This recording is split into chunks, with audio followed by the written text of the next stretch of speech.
Bom dia, pessoal. Tudo bem?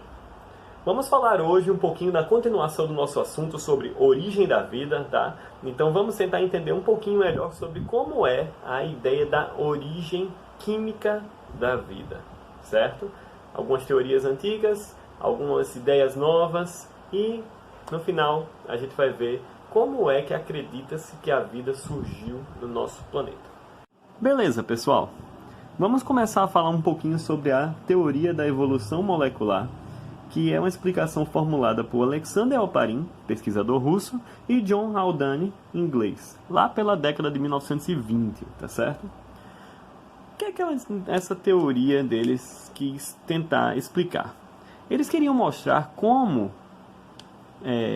substâncias orgânicas, ou seja, substâncias químicas que são ricas em carbono, elas poderiam vir a surgir de substâncias inorgânicas.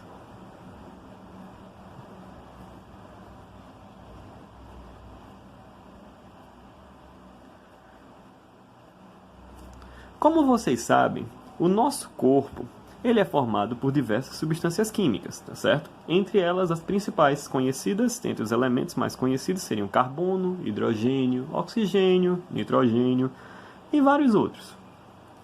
E eles se misturam de maneira a construir nosso corpo. Só que esses elementos eles também podem ser encontrados na natureza, em outras coisas que não têm vida. Então, esses pesquisadores eles surgiram com a ideia de que, em condições especiais, essas substâncias químicas inorgânicas, que já fazem parte da natureza normalmente, poderiam se unir para formar substâncias orgânicas, que são aquelas substâncias que nós encontramos principalmente dentro dos corpos dos seres vivos, certo? Mas como isso poderia acontecer? Isso é uma coisa complicada de se entender, porque, de novo, estamos tratando sobre ideias que tentam, a partir do que conhecemos, através de estudo de fósseis, de estudo do que nós temos hoje em dia, tentar entender o que aconteceu no passado. Então, vamos lá, vamos tentar explicar como é que isso aqui funciona, tá? Pensa que tudo que existe, seja mineral, como rochas, como água, como gases, eles são feitos de partículas menores que são os átomos, certo?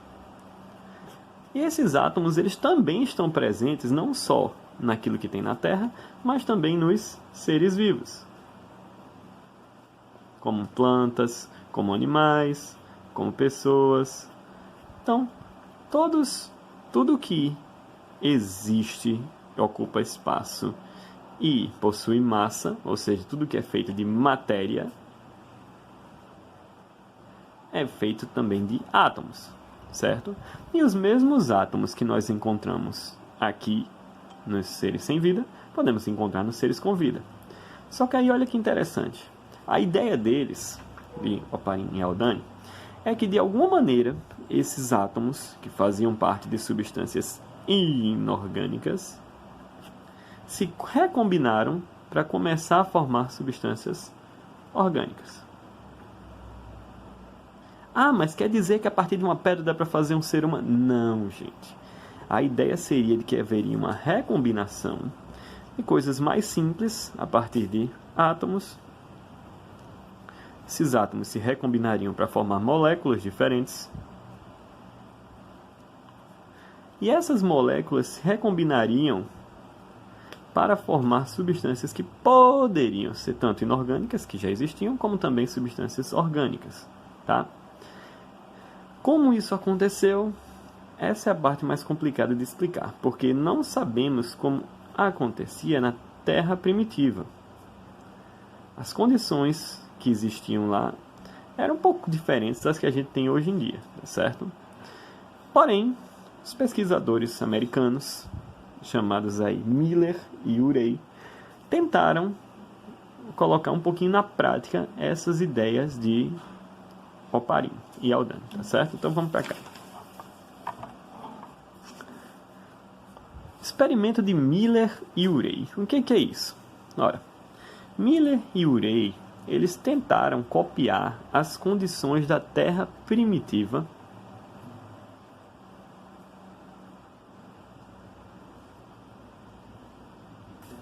para ver se seria possível a formação aqui no final de substâncias orgânicas. Para isso, o que é que eles fizeram? Vou mudar de cor um pouquinho aqui para ficar mais fácil de entender. Olha só. Eles aqueciam uma mistura durante uma semana aí de várias substâncias aqui, entre elas água e outros elementos inorgânicos que poderiam ser encontrados aí, digamos, em qualquer lugar, tá certo? Esse aquecimento, que segundo a sugestão deles seria causado pelo próprio resfriamento da Terra ainda, faria com que estivesse sempre presente o vapor de água, tá certo? Essa evaporação levaria essa mistura de gases que estavam sendo evaporados aqui, sofreriam a influência também de descargas elétricas que favoreceriam aí reações químicas, tá certo? Então, colocando eletricidade para tentar adicionar um pouco mais de energia nesse sistema, e depois um resfriamento também, que, segundo a explicação dele, seria causado pelos oceanos e tudo mais, a água já começando a se acumular na Terra, certo?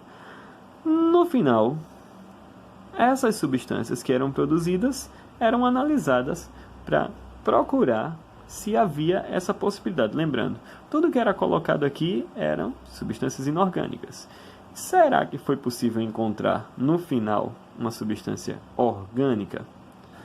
Na verdade, sim. Foram encontrados aqui resquícios de aminoácidos.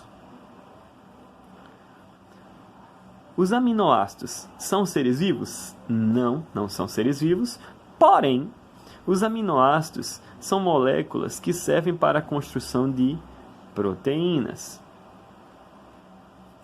E para quem lembra bem da parte de alimentação, sabe que proteínas elas são importantíssimas para a construção do nosso corpo. Então,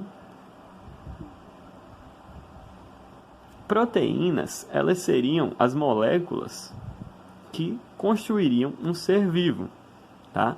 Desde os mais simples, como bactérias, até os mais complexos, como as pessoas.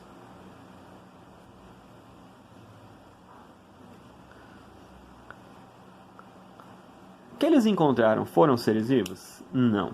Porém, foram o primeiro passo aí para a formação de um ser vivo, tá? Então, tá aí a nossa explicação da evolução molecular. Quaisquer dúvidas, pessoal, depois a gente faz uma livezinha aí para tirar, ok? Beleza? Vejo vocês depois. Um abraço.